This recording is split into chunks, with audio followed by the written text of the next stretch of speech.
Welcome to Mad Poetry, Mental Illness Reimagined. My name is Georgia Vrakis. I'm a clinical psychologist, an academic, and a bipolar woman. Today's episode is about perimenopause and the hysterical woman. So let's begin. Let's talk about perimenopause. However, I need to divulge something to you, is that I myself am in perimenopause, which is the transition period towards menopause. That period can last up to 10 years. So it's a pretty long time. For some people, it's maybe 2 years. And like I said, the max that I read in the scientific papers seems to be 10 years. So perimenopause brings with it physical and psychological symptoms like irritability, anxiety, depression, hot flashes, night sweats, low libido, vaginal dryness, etc., etc., etc. Oh my, it's a lot of things happening at the same time and not really fun things, to be honest. So from my lived experience as well. So considering that 1 in 4 people are going through menopause as we speak in Canada, it is surprising to find how little research is being done on the subject. Furthermore, when it comes to managing our often debilitating symptoms, it's often a hit or miss when it comes to treatment. So doctor's going to be, let's try this. Oh, it didn't work. Let's try that. Oh, it didn't work, etc. So in my case, I was losing so much blood that it was depleting my iron reserves. And I had such horrible, horrible pain. I actually still do have both these symptoms. So, and nothing could relieve that pain because being bipolar and taking mood stabilizers, I cannot take anti-inflammatory medications because, as I was told by my psychiatrist, it could be toxic. So I just wait till it goes away. And like I said, that could be very, very painful and there's nothing to do. So my gynecologist was offered me hormone therapy. So I thought, hey, this should work because I had heard a lot of positive things from my friends, and unfortunately it did not.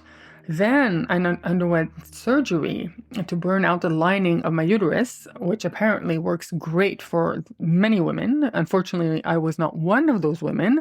So the next option was to wait it out for menopause, as I'm 39 and apparently it's right around the corner, but they won't tell me where that corner is and how many years it'll take to get there. So I was very discouraged. And then they offered one last option for me was a hysterectomy. And yes, it is a huge surgery. I'm not going to lie. But I said yes immediately after I heard the whatever side effects, the doctor really explained everything and I decided to go ahead. And I was so happy. And I just told them, because I had 2 gynecologists at this point, as you can see how many people are needed in my case. So I told them just to take it out and the sooner the better. So I'm lucky I have an appointment I'm going to have an appointment within 6 months apparently. So I'm glad that I won't be suffering and losing this much blood.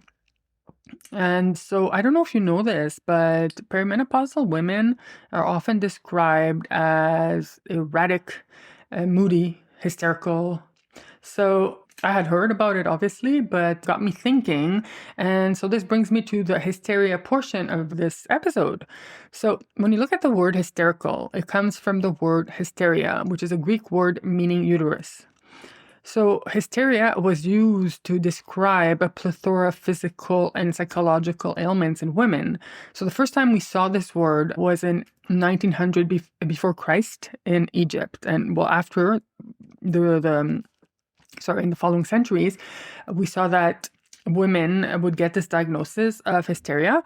And what does it mean exactly? It's depression, sadness, even like feeling suffocated. It was a plethora, like a whole bunch of ailments. And they said that this was caused by the wandering womb, meaning, the wandering uterus.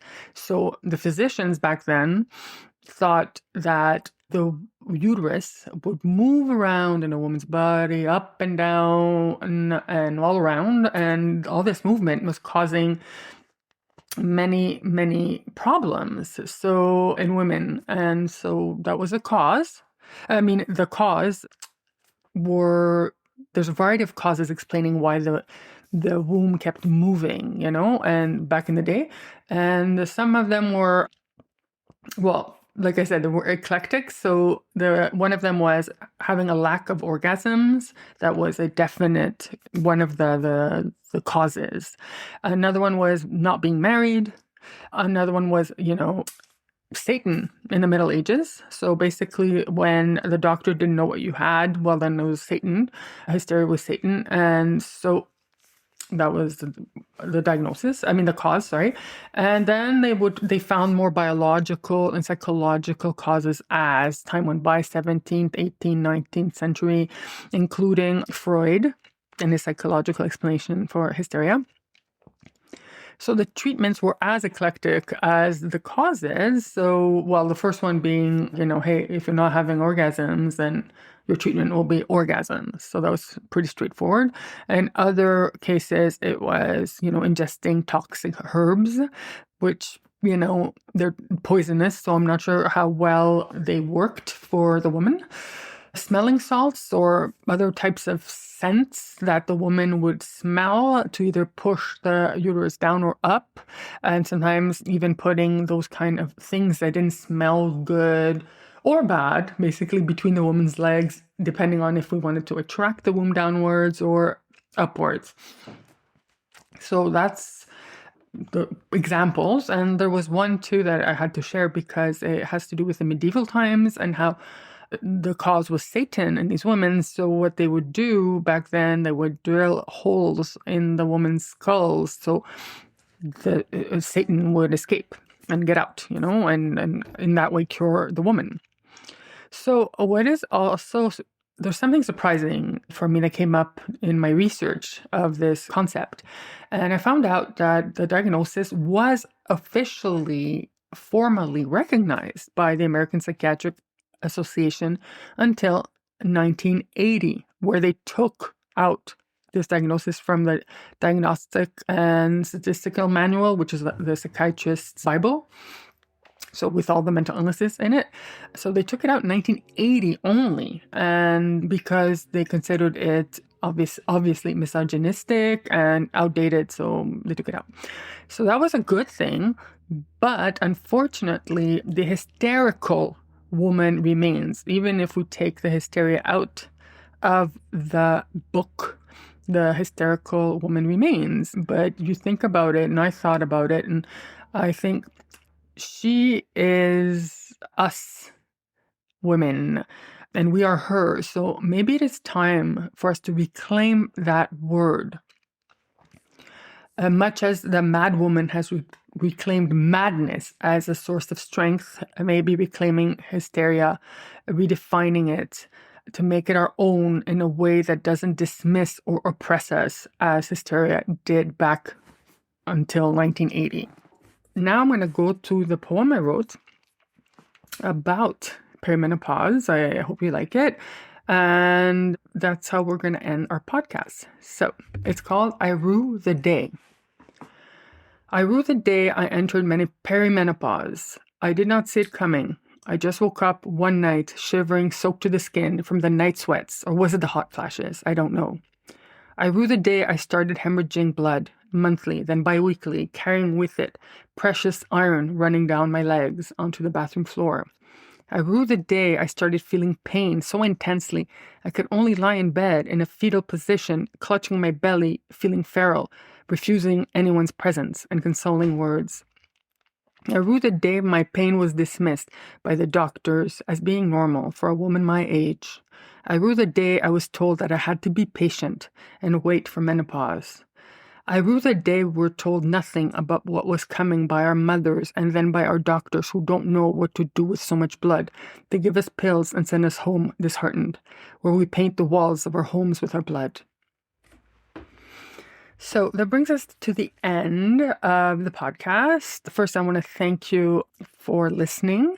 If you have any comments, any questions, you can write to me at my Gmail address, themadpoetrypodcast@gmail.com. So all my information is in the podcast description. And so I'll see you next time. Take care. Hi, everybody. It's me again. This is an addendum for this episode. I realized that I made two tiny mistakes as I was listening to this episode for the millionth time. So I want to correct them. And jokingly, I will attribute these mistakes to perimenopausal brain fog. So I meant to say 1 in 4 people are going through perimenopause in Canada, not menopause. So that's an important thing to underline. And the second mistake is actually kind of funny because I have no idea where it came from. I said that I was 39 years old in this episode when in fact I'm 49 years old. So I have no idea how this mistake happened, really, except, maybe I was trying to recapture my lost youth or something. So thanks for listening and being a forgiving audience. Till next time.